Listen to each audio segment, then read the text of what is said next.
Nous vous passons nos salutations de partout où vous êtes et nous vous accueillons à suivre l'actualité pour commencer après la reprise des Mikenge par les forces armées de la République démocratique du Congo. Ces dernières ont exhorté le gouvernement congolais à reprendre aussi les contrôles de l'hôpital général de Mikenge, en demandant aussi à la population de regagner leurs habitations car pour cette armée, le retour de la paix sera progressivement rétabli dans cette zone. Suivez.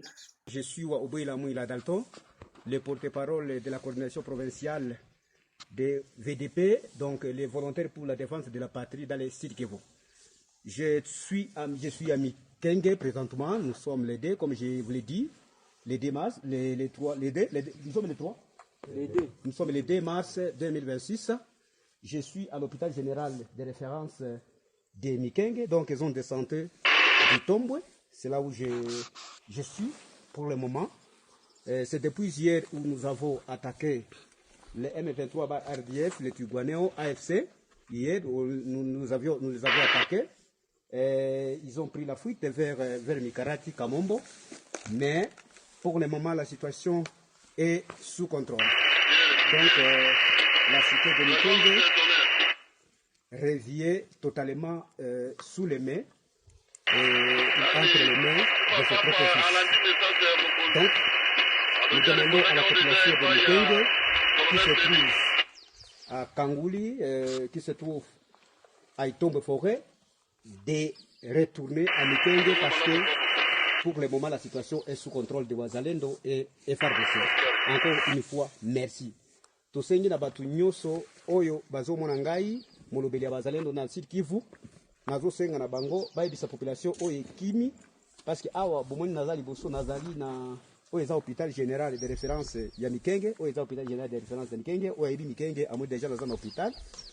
Tobetaki bamunguna awa M23 bar RDF AFC, tobetaki bango lobi, tobenganaki bango bakimaki bango nyonso bapalangane, mususu bakendaki na kote ya nini ya Kamombo, mais nabanzi ke na makeke toza na yango tozolanda bango ti na Kamombo na Bijabo na kasi kuna nde bakimaka mikolo mingi.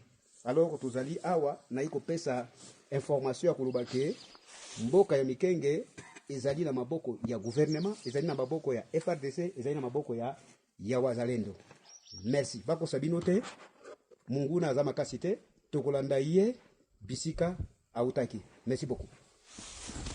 Dans les mêmes angles d'actualité, en province de l'Ituri, les forces armées de la République démocratique du Congo ont découvert la matinée de ce jeudi 5 mars 2026 plusieurs armes et des munitions appartenant à la rébellion CRP de Thomas Lubanga. Suivez les détails de cette opération dans cet extrait.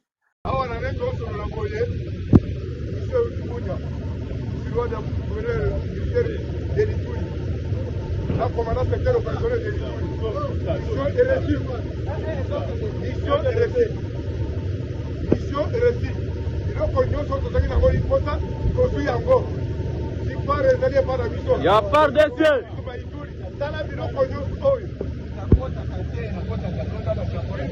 Nalo filmé.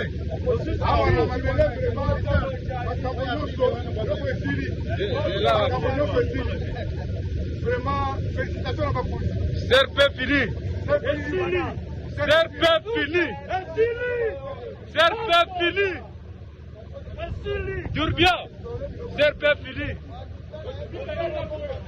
Ah. Babala Azoga. Serpe.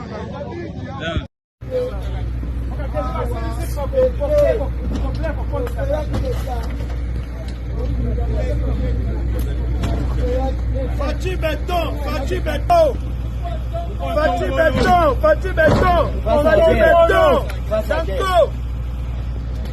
Dans la suite de sa tournée en mission militaire dans la province du Nord Kivu, le général Chaligonzandou Jacques, le chef d'état-major adjoint en charge des opérations et du renseignement, s'est rendu dans la ville de Beni, dans la province du Nord Kivu, pour palper du doigt la réalité du terrain sur la question de Zadef. Suivez.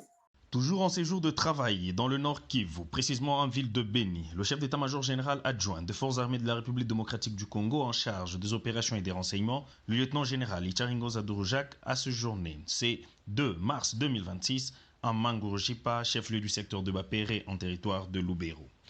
Passons par les localités de Biambwe et d'Ntoyo. Le lieutenant-général Icharingoza Dorojak s'est incliné sur le tombe de victimes de ZADF massacrées en fin d'année 2025.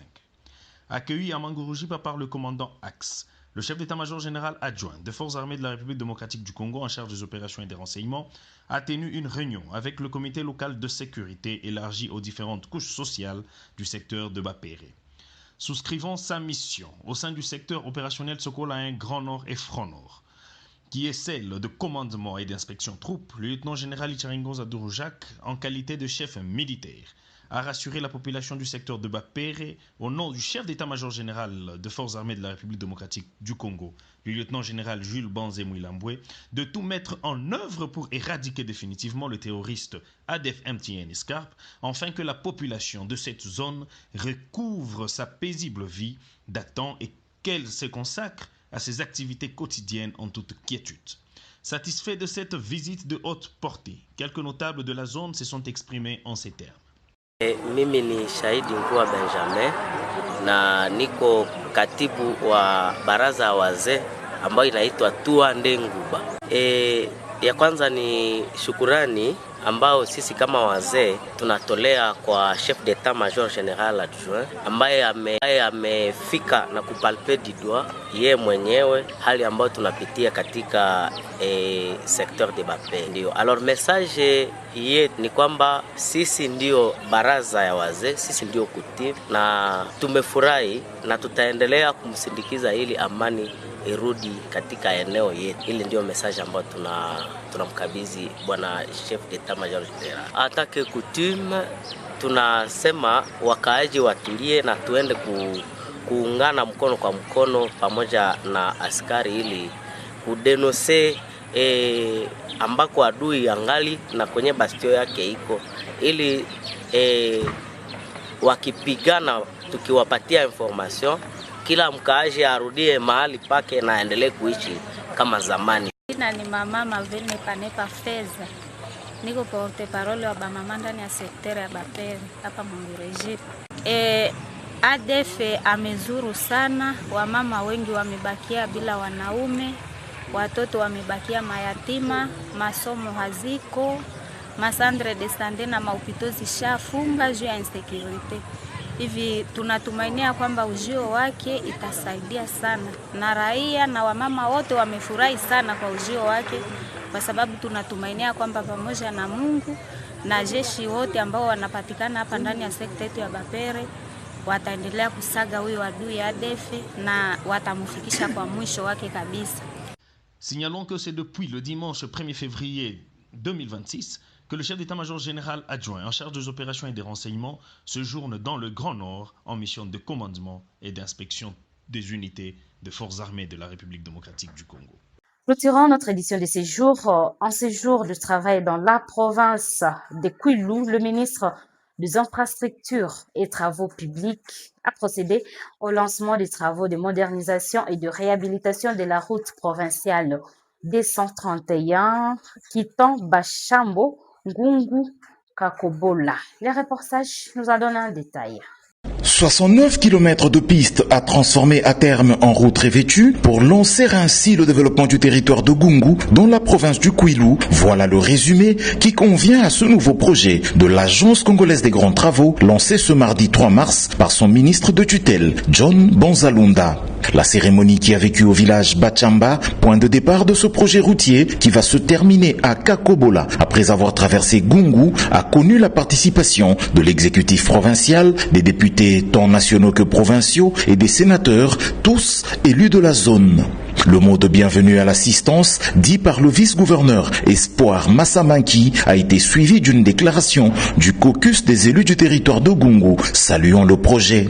L'ingénieur Nico Nzaou, directeur général de l'Agence congolaise des grands travaux, dont la structure va piloter le projet, financé dans le cadre du programme sino-congolais et exécuté par Cisco SA, l'a présenté à l'assistance, donnant les garanties que ce dernier ira bien à son terme. Si nous sommes réunis aujourd'hui à Batsamba, ce n'est pas seulement pour lancer un chantier.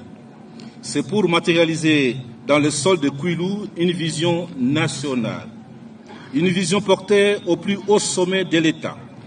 Une vision qui place les infrastructures au cœur de la souveraineté nationale.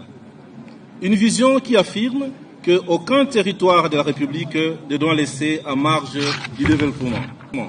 Ce projet comprend les dégagements et nettoyage de l'emprise, la mise en œuvre des couches de chaussée, la construction et la réalisation des ouvrages d'assainissement, le renforcement des ouvrages de franchissement existants, la signalisation des dispositifs de sécurité sur un total linéaire de 69 km. Avant de prendre place à bord de la bulldozer de la firme Sino-Hydro 11, sous-traitant de Cisco SA, le ministre a eu un mot pour la population. Bana Gungu oye! Bana Kwilu oye!